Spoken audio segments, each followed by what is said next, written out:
니체의 말, 지은이, 니체, 여건이, 시라토리 하루히코.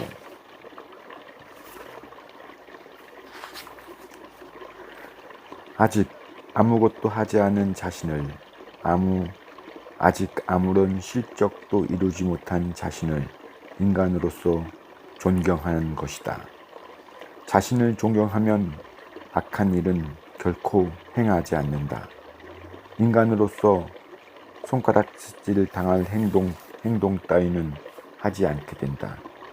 그렇게 자신의 삶을 변화시키고 이상에 차츰 다가가다 보면 어느 사이엔가 타인의 본보기가 되는 인간으로 완성되어 간다. 자신의 평판이나 평가 따위에 지나치게 신경 써서 괜한 분노나 원망을 가지는 것은 어리석은 짓이다. 타인이 어떻게 생각하고 있는가? 그 같은 일에 지나치게 연연하지 마라. 피로에 젖어 지쳐 있을 때 냉정히 반성하기란 결코 불가능하기에 그 반성은 필연적으로 우울이라는 덫에 걸려들 수밖에 없다. 지쳤을 때에는 반성하는 것도 되돌아보는 것도 일기를 쓰는 것도 하지 말아야 한다.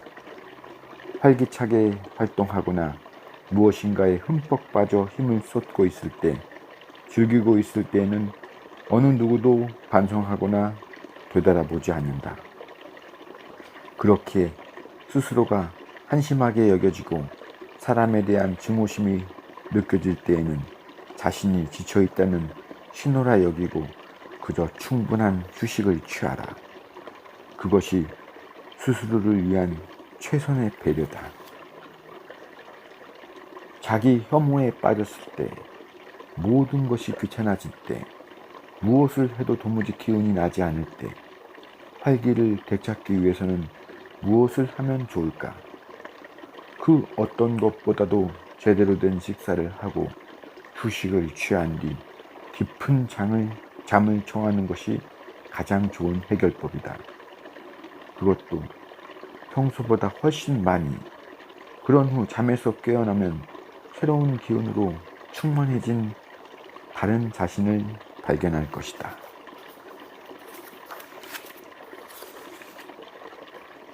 자신이 왜 그것을 하고 싶은지, 왜 그것을 원하는지, 왜 그렇게 되고 싶은지, 왜 그 길을 가고자 하는지, 그 같은 물음에 깊이 사고하지 않고 명백히 파악하지 못했기 때문이다. 자신의 왜라는 의문에 명백한 대답을 제시할 수 있다면 이후의 모든 일은 매우 간단해진다. 어떻게 해야 하는지에 대해서도 곧 알 수 있다.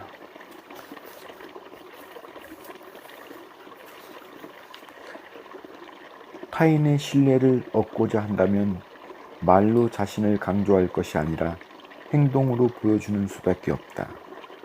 피할 수도 물러설 수도 없는 상황에서의 진실하고 흔들림 없는 행동이야말로 타인의 믿음에 호소할 수 있다. 자신이 어떤 사람인지 이해하길 원하는 사람은 다음과 같은 질문을 자신의 향해 던지고 성실하고 확고하게 대답하라. 지금까지 자신이 진실로 사랑한 것은 무엇이었는가?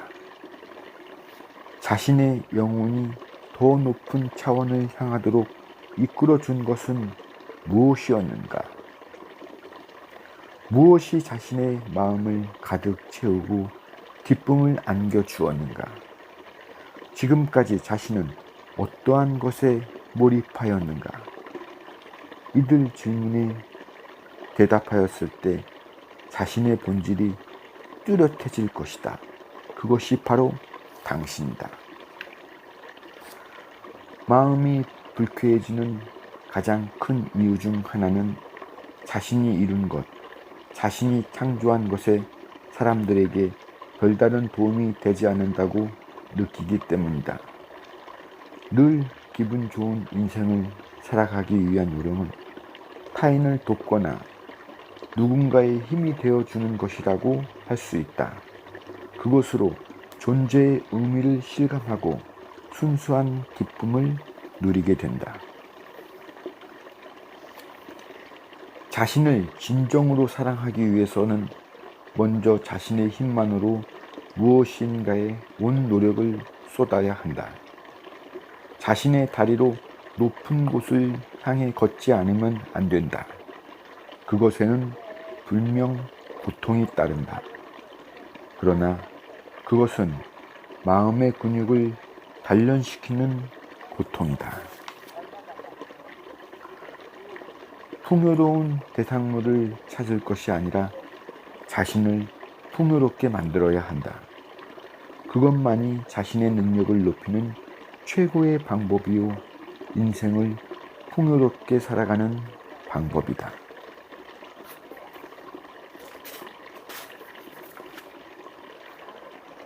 사치를 누리는 데 필요한 것은 그리 많지 않았다.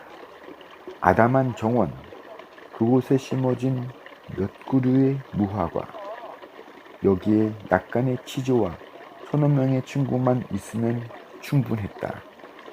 그것만으로 그는 충분히 사치스럽게 살 수 있었다. 오늘 하루를 기분 좋게 시작하고 싶다면 잠에서 깨었을 때 오늘 하루 동안 적어도 한 사람에게 적어도 하나의 기쁨을 선사할 수 있을지에 대하여 생각하라. 그 기쁨이 아주 사소한 것이라도 상관없다. 그리고 어떻게든 그 바람이 실현되도록 노력하며 하루를 보내라. 함께 침묵하는 것은 멋진 일이다.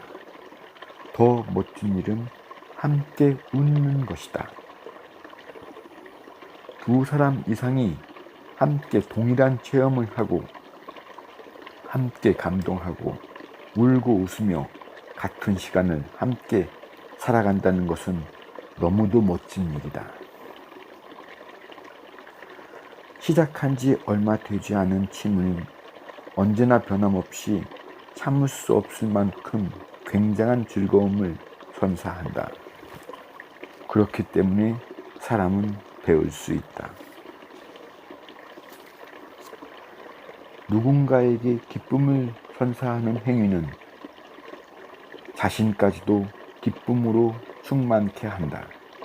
아무리 작은 일이라도 다른 사람을 기쁘게 할 수 있다면 우리의 양손에, 가슴에 기쁨이 가득할 것이다.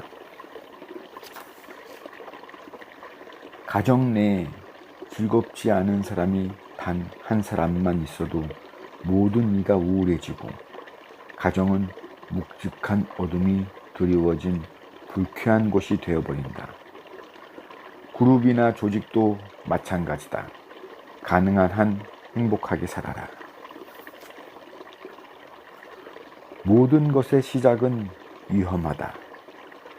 그러나 무엇을 막론하고 시작하지 않으면 아무것도 시작되지 않는다.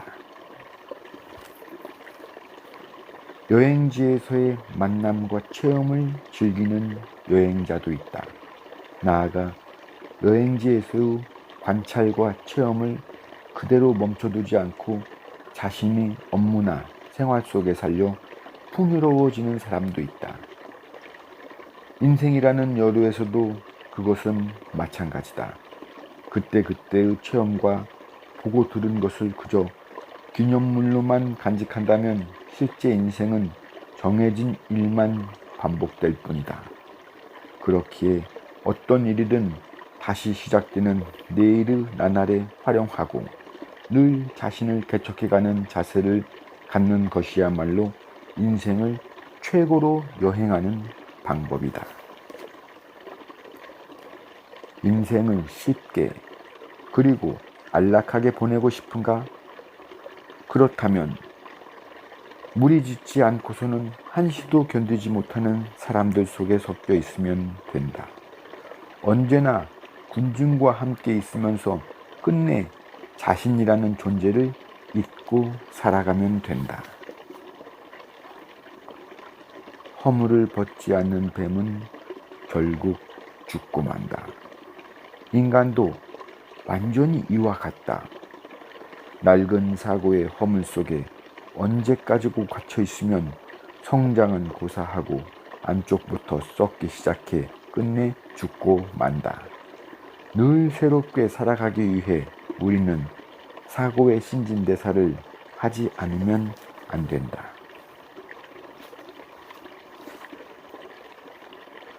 더 많은 돈을 차지하기 위해 자신에게 주어진 모든 시간과 능력을 소모하는 나날이 시작된다. 소유욕은 휴식마저도 앗아가고 그 사람을 완전히 구속한다. 내면의 풍요로움, 정신적인 행복, 고귀한 이상과 같이 인간에게 소중한 것들은 완전히 무시되어 버린다. 그리고 끝내 물질적인 면에서는 풍족하지만 내면적으로는 매우 빈곤한 인간으로 전락해 버린다. 죽는 것은 이미 정해진 일이기에 명랑하게 살아라. 언젠가는 끝날 것이기에 온 힘을 다해 맞서자. 시간은 한정되어 있기에 기회는 늘 지금이다. 울부짖는 일 따윈 오페라 가수에게나 맡겨라.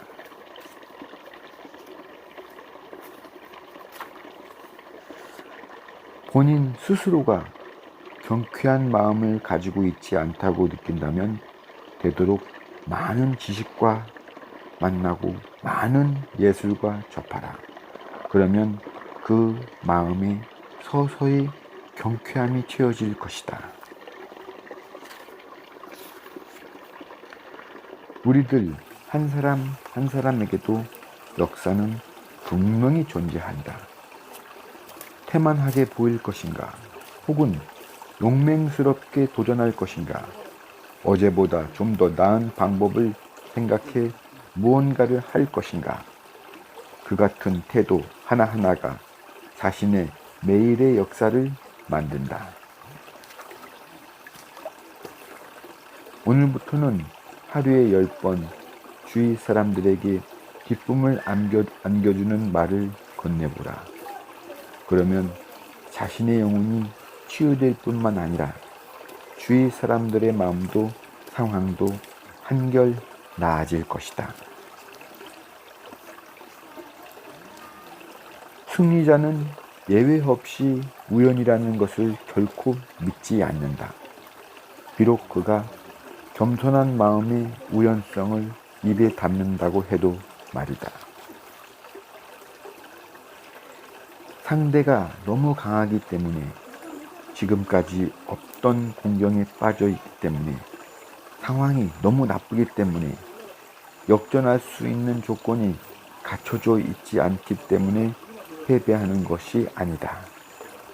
마음속에 두려움을 가지고 겁먹고 있을 때 스스로 파멸과 패배의 길을 선택하게 된다.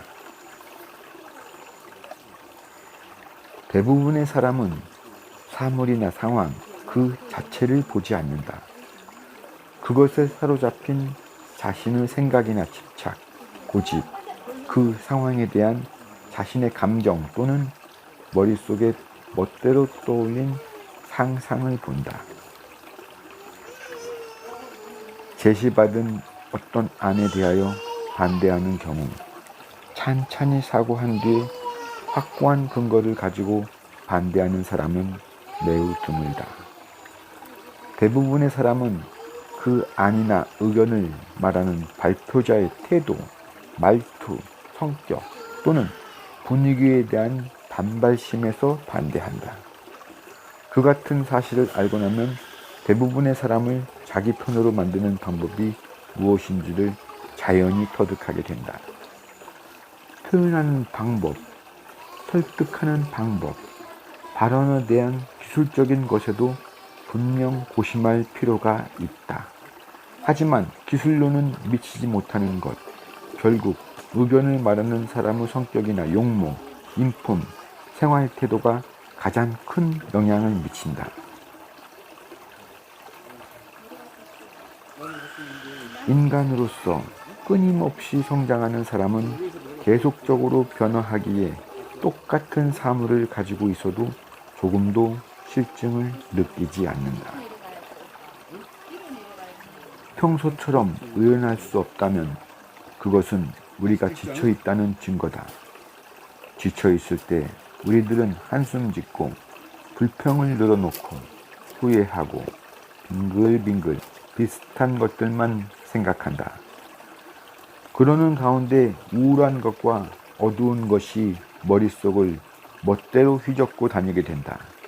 그것은 독을 마신 것과 진배였기에 피곤하다고 느낀다면 사고를 멈추고 휴식을 취하거나 잠을 자는 것이 최선이다. 그리고 다시 의연히 활동할 수 있도록 내일을 향해 준비하라.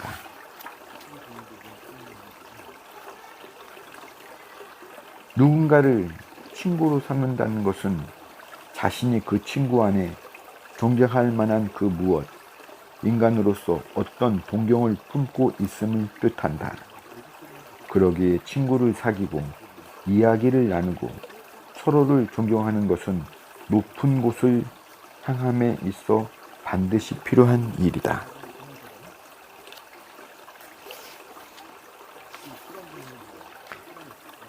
친해지면 상대의 개인적인 영역에까지 성큼 발을 들여놓아도 된다고 생각하는 종류의 인간과는 결코 교제하지 마라. 상대를 소중한 사람인 양 대하되 결코 이쪽이 일방적으로 배려한 것처럼 보이지 않아야 한다. 마치 상대보다 둔한 감각을 가진 듯이 이것이 사교의 요령이며 사람에 대한 위로이기도 하다.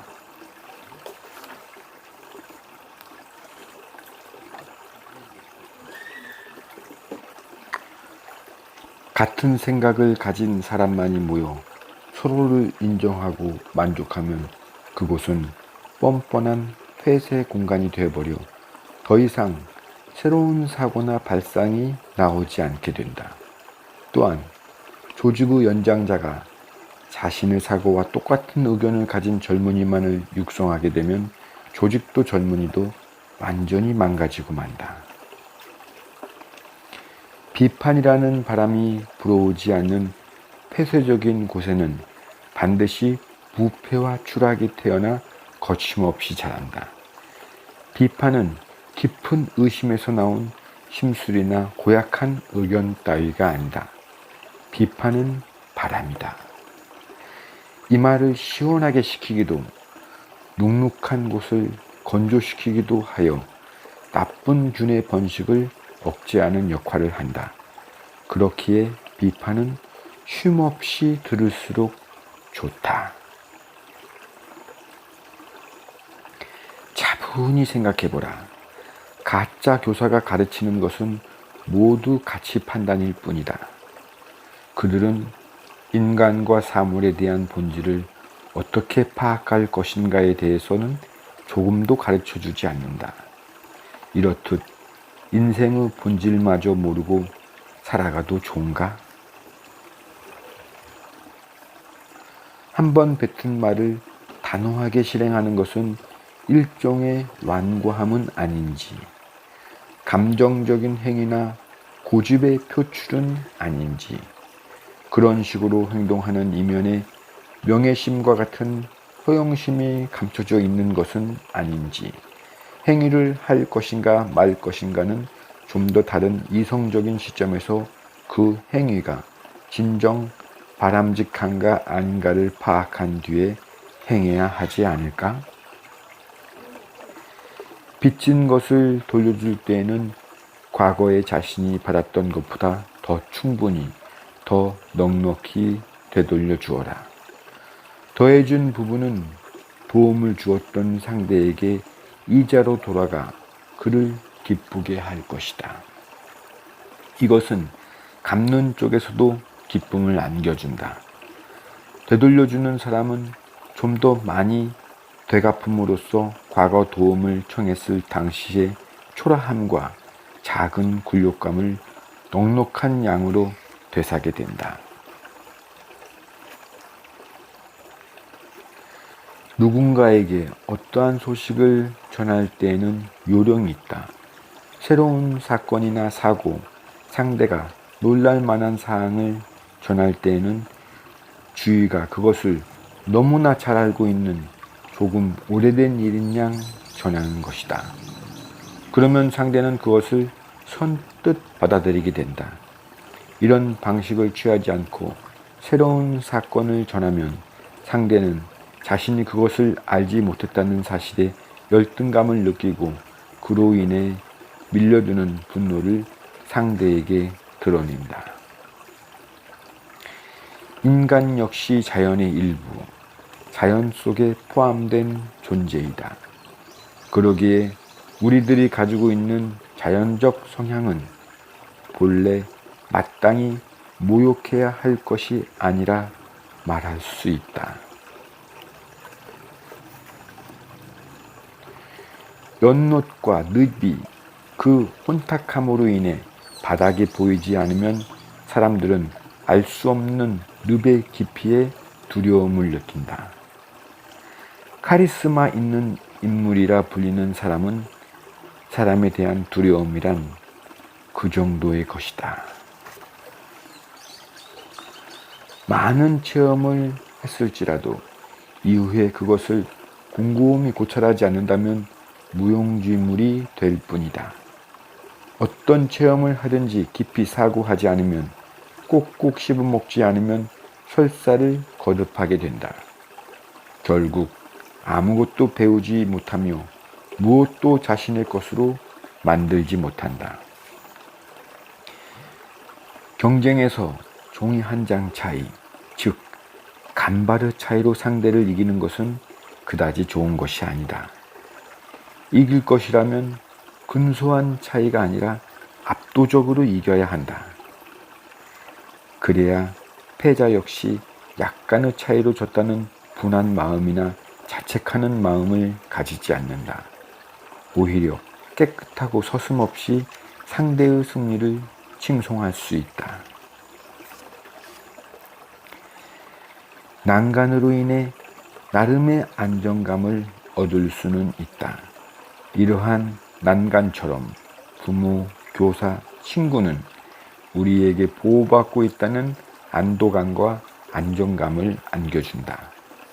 비록 그들에게 실제적인 도움은 얼마 받을 수 없을지라도 의지하고 기댈 누군가가 있다는 것은 마음을 지탱하는 큰 지지대가 되어준다.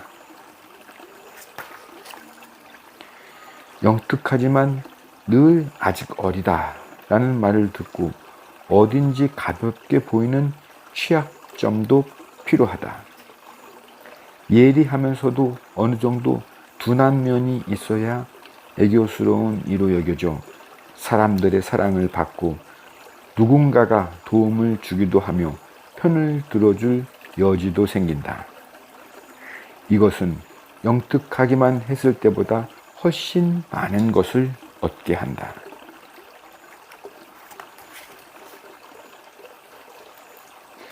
너무 어릴 때 성공하여 공적을 쌓고 추앙을 받으면 그 사람은 오만과 같은 삐뚤어진 감각에 사로잡혀 동년배의 사람이나 차근차근 노력해가는 사람에 대한 외경을 완전히 잃어버리고 만다.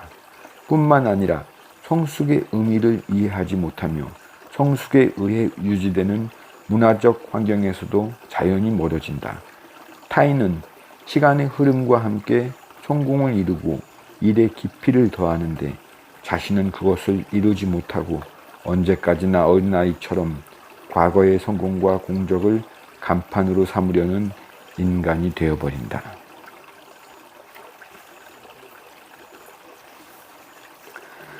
누군가를 모욕하는 것은 명백한 악행 중 하나다. 악인은 사람에게 모욕을 안겨준다. 진정 자유롭게 사는 인간이란 어떤 행동을 하든 부끄럽지 않은 경지에 이른 인간이다. 물론 그가 다른 누군가를 모욕하는 일 역시 없다.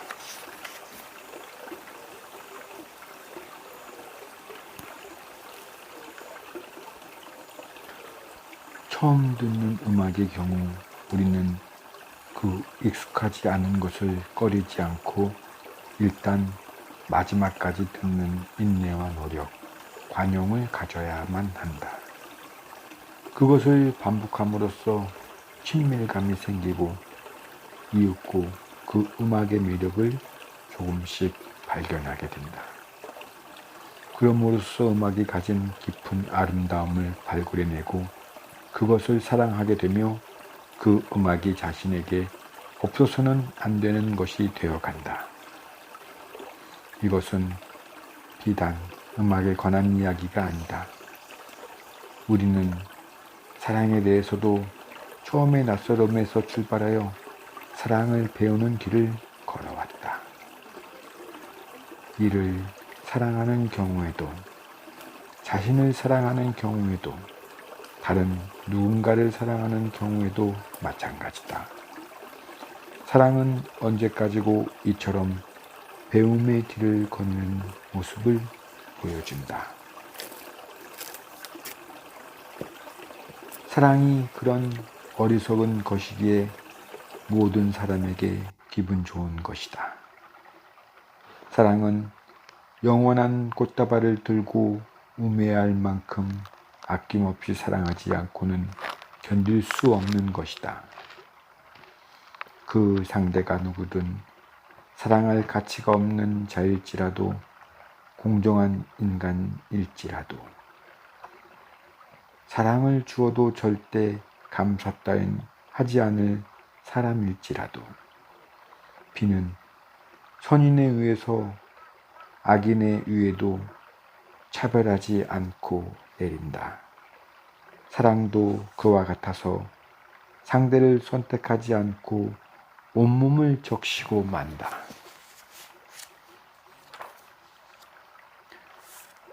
성욕에 몸을 맡기는 것은 대단히 위험합니다. 본래 진정한 운명이어야 할 사랑은 잊어버리고 오로지 성욕만이 두 사람의 굴레가 되어버리기 때문이다. 사랑이라는 것은 조금씩 성장해 가는 것이다. 무엇보다 성욕을 먼저 뛰어넘지 않으면 안 된다. 사랑의 발달에 한 걸음 뒤로 성욕이 동반되는 정도가 적당하다. 그럼으로써 상대도 자신도 깊은 사랑을 육체와 함께 느낄 수 있다. 그것은 마음과 육체 모두가 동시에 행복해지는 길이기도 하다. 당신은 연인을 원하는가? 좋은 사람이 나타나기만을 기다리고 있는가? 자신을 깊이 사랑해줄 사람을 원하고 있는가? 이것은 실로 잘난 척의 최절정이라고 말할 수 있다. 당신은 당신이 원하는 만큼 많은 이들로부터 사랑받기 위하여 좋은 인간이 되도록 노력하고 있는지 반문해보라. 자신을 사랑해 주는 것은 단 한 사람이면 된다고 말하고 싶은가? 그러나 그 한 사람은 많은 사람들 가운데 있다. 그럼에도 불구하고 많은 이들로부터 사랑받기 위해 노력하지 않는 당신을 어느 누가 사랑할 것인가? 이제 알겠는가? 당신은 처음부터 당치도 않은 주문을 하고 있었다는 사실을. 남자들에게 매력 있는 여자가 되고 싶다면 자신의 내면에 무엇이 있는지 보이지 않도록 하는 것이 좋다. 예컨대 배우는 상업적으로 계획되어진 허상이 유령과도 같은 존재이기에 매력적으로 비춰진다. 독재자나 사이비 종교의 교주는 이 같은 방법을 가장 악하게, 그러나 가장 효과적으로 이용한다.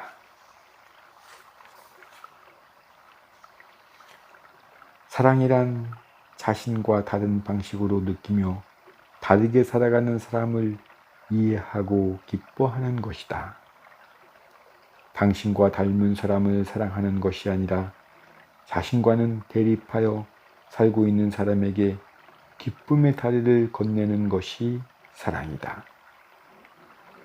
차이를 부정하는 것이 아니라 그 차이를 사랑하는 것이다. 존경이라는 것은 어느 정도 상대와의 거리가 존재한다. 그것에는 외경이라는 것이 드리워져 있다. 서로 간에 상하 관계가 만들어지고 힘의 차이가 존재한다. 그러나 사랑이라는 것은 그런 관점이 없다. 위아래도, 차이도, 힘의 우위와도 무관하게 감싸 안는 것이 사랑이다.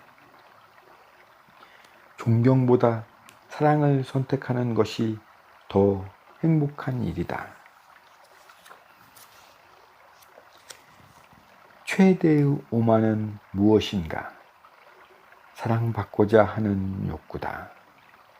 거기에는 자신은 사랑받을 가치가 있다고 주장이 강하게 내재되어 있다.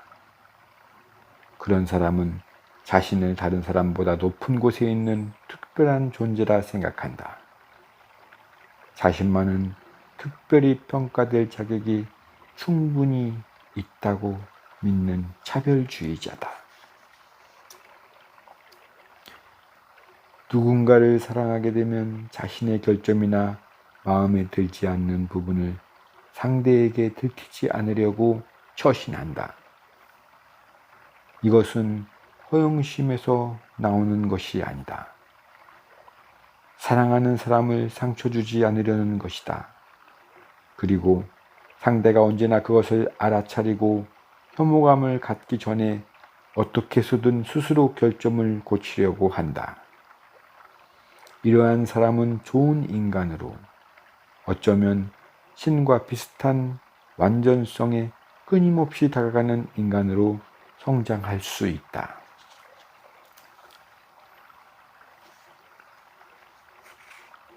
광천이 샘솟는 모습은 각양각색이다. 콸콸 넘쳐 흐르는 듯이 용솟음치는 광천, 끝없이 흘러나오는 광천, 똑똑 방울져 나오는 광천.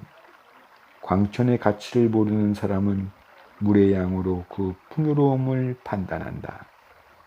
그러나 광천의 효과를 잘 알고 있는 사람은 물의 양이 아닌 한분 성분으로 광천의 좋고 나쁨과 질을 판단한다. 후자의 사람은 다른 일에 관해서도 겉으로 보이는 양의 크기나 압도적인 박력에 현혹되지 않는다. 무엇이 인간에게 의미와 가치가 있는 근본인가? 본질을 꿰뚫어 보는 눈을 가지는 것이 매우 중요하다.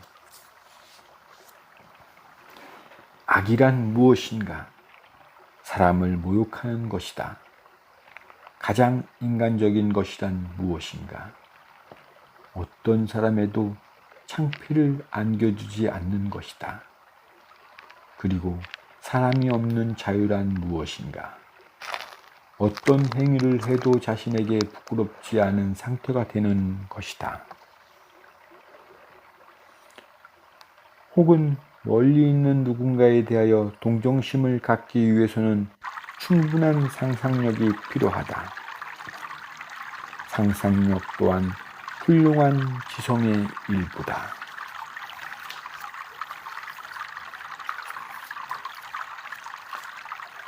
우리가 읽어야 할 책이란 다음과 같은 것이다.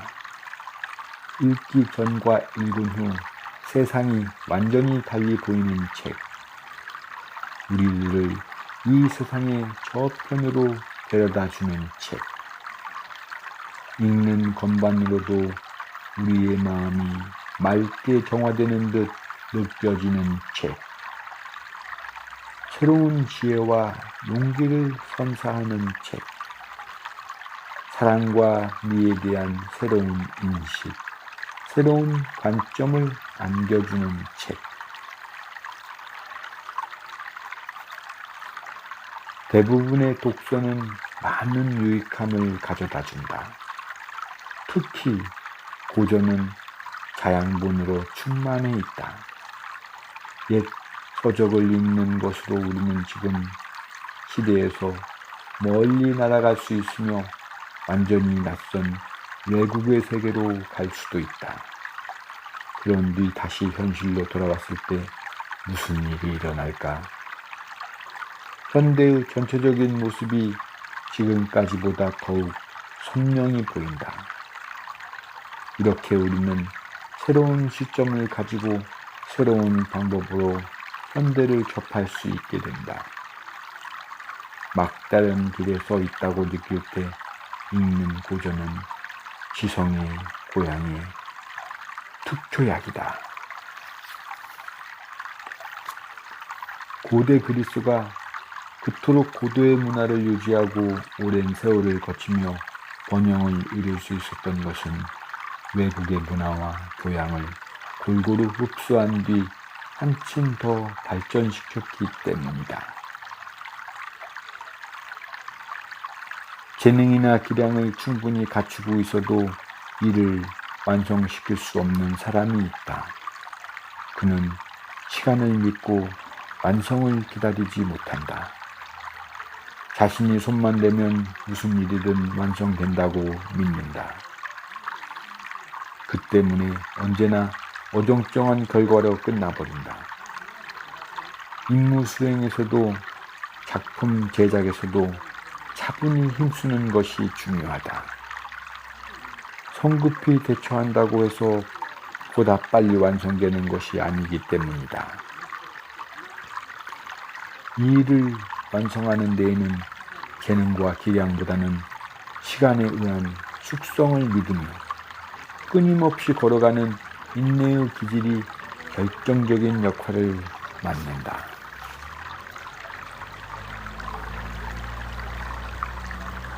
배우고 지식을 쌓고 지식을 다시 교양과 지혜로 넓혀가는 사람은 지루함을 느끼지 않는다.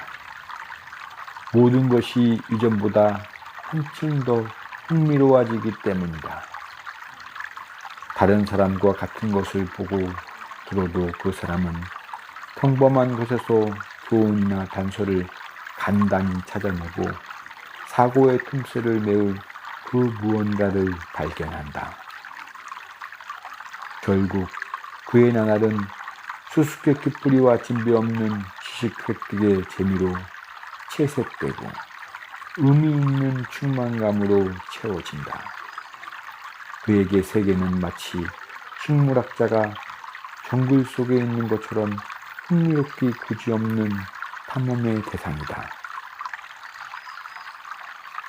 매일의 발견과 탐색으로 가득하기에 지루할 틈이 없다. 자신이 가진 힘의 4분의 3 정도의 힘으로 작품이나 일을 완성시키는 것이 가장 적당하다. 온 힘을 다해 온 마음을 기울여 완성한 것은 왠지 모르게 보는 이에게 고통스러운 인상을 주고 긴장을 불러일으키기 때문이다. 그것은 일종의 불쾌감과 혼탁한 흥분을 필연적으로 가져온다. 거기에는 그것을 만들어낸 인간의 불쾌감이 어딘가에 배어있기 때문이다. 그러나 4분의 3 정도의 힘으로 완성한 것은 어딘지 모르게 느긋한 여유가 느껴지는 넉넉한 작품이 된다. 그것은 일종의 안심과 건전함을 선사하는 쾌적한 인상의 작품이다. 결국 많은 사람이 쉽게 받아들이는 것으로 완성된다. 당신이 서 있는 장소를 깊이 파고들어라. 샘은 당신의 발 아래에 있다. 이곳이 아닌 어느 먼 장소에 알지 못하는 이국의 땅에 자신이 찾는 것, 자신에게 가장 맞는 것을 찾으려는 젊은이들이 지나치게 많다. 실은 자신이 한 번도 시선을 주지 않았던 발 아래이기에 끝없이 깊은 샘이 자리하고 있다. 추구하는 것이 묻혀 있다. 자신에게 주어진 많은 보물이 잠들어 있다.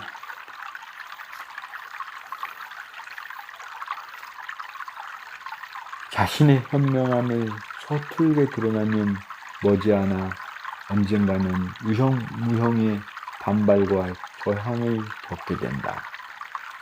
좋은 것이나 기쁜 것, 그 어떤 것도 얻을 수 없다. 공부하고 책을 읽는 것만으로는 현명해질 수 없다. 여러 가지 다양한 체험을 함으로써 사람은 현명해진다. 반성이니 관찰이니 하는 것들은 체험한 뒤에 이루어져야 한다.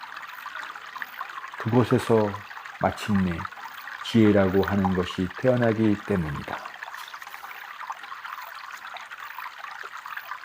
지금까지 오랫동안 관계를 맺어와 깊이 알고 있다고 생각하는 것들과 일단 결별하라. 그리고 멀리 떨어진 곳에서 되돌아보라. 그러면 무엇이 보이는가? 많은 언어를 아는 것은 많은 사고를 갖게 되는 것이다. 많은 사고를 가지다 보면 넓게 생각할 수도 있고 훨씬 폭넓은 가능성을 손에 넣을 수 있다. 이것은 살아가는 데 이용할 수 있는 최고의 무기이다. 언어를 많이 아는 것은 인생의 길을 수월히 걸어갈 수 있는 힘이 되어진다.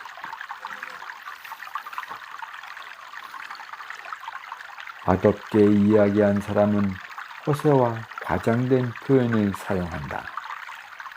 이것은 듣는 사람의 흥미를 불러일으키기 위해서다. 듣는 사람도 그 의도와 조속함을 느낄 수 있다.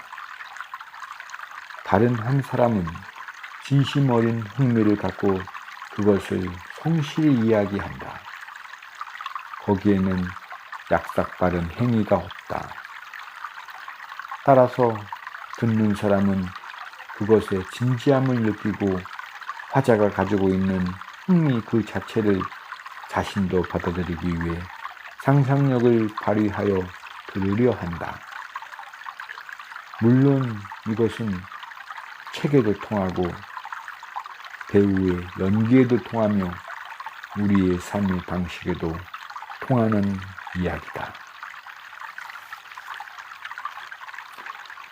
스위스 제네바에서 본 몽블랑 주변 산들은 하나같이 아름답고 풍부한 표정으로 가득했다.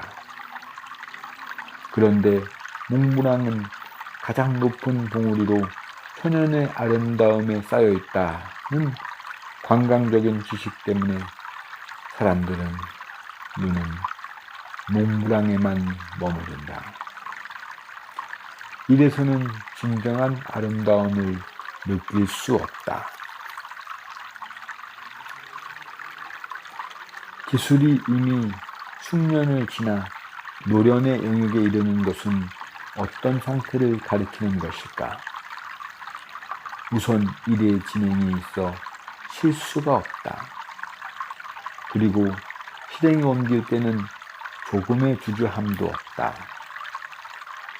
기교를 부리지 않는 듯 보이면서도 매우 정확하고 낭비가 없다. 자신에게 시련을 주어라. 아무도 모르는 오직 증인이라고는 자신뿐인 시련을. 이를테면 그 누구의 눈에도 띄지 않는 곳에서 정직하게 산다. 혼자 있는 경우라도 예의 바르게 행동한다. 자기 자신에게조차 티끌만큼의 거짓말도 하지 않는다. 수많은 시련을 이겨냈을 때 스스로를 다시 평가하고 자신이 고상한 존재라는 사실을 깨달았을 때 비로소 사람은 진정한 자존심을 가질 수 있다. 이것은 강력한 자신감을 선사한다. 그것이 자신에 대한 보상이다. 니츠의 말이었습니다. 감사합니다.